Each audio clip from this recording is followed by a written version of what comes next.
માનવતા મહેકી વેડજ પોલીસે રાજસ્થાનના ગુમ થયેલ યુવાનનું પિતા સાથે કરાવ્યું મિલન. ભરૂચ જિલ્લાના વેડજ પોલીસ સ્ટેશન દ્વારા પોલીસ પ્રજાનો મિત્ર છે સૂત્રને સાર્થક કરતું પ્રશંસનીય કાર્ય કરવામાં આવ્યું છે. કારેલી ગામેથી મળી આવેલા રાજસ્થાનના એક ગુમ થયેલ યુવાનને ટેકનિકલ સર્વેલન્સની મદદથી તેના પરિવાર સાથે સુરક્ષિત રીતે મિલાવવામાં આવ્યો છે. કારેલી ગામમાં એક અજાણ્યો ભોળો યુવાન મળી આવતા સરપંચ તુષારભાઈએ 112 જનરક્ષક ટીમને જાણ કરી હતી.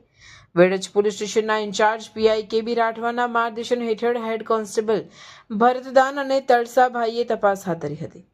યુવાન માત્ર ભૂખડ ગામનું નામ રટતો હતો. પોલીસે હ્યુમન ઇન્ટેલિજન્સ અને ટેકનિકલ સર્વેલન્સ દ્વારા તપાસ કરતા જાણવા મળ્યું કે તે રાજસ્થાનના બાડમેર જિલ્લાના બુકડ ગામનો 24 વર્ષીય નર સારામ છે.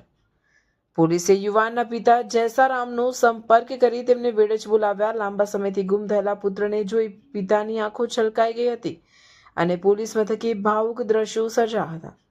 ભરૂચ જિલ્લા પોલીસની આ સરાહનીય કામગીરીથી રાજસ્થાનના પરિવારે પોલીસનો આભાર માન્યો હતો.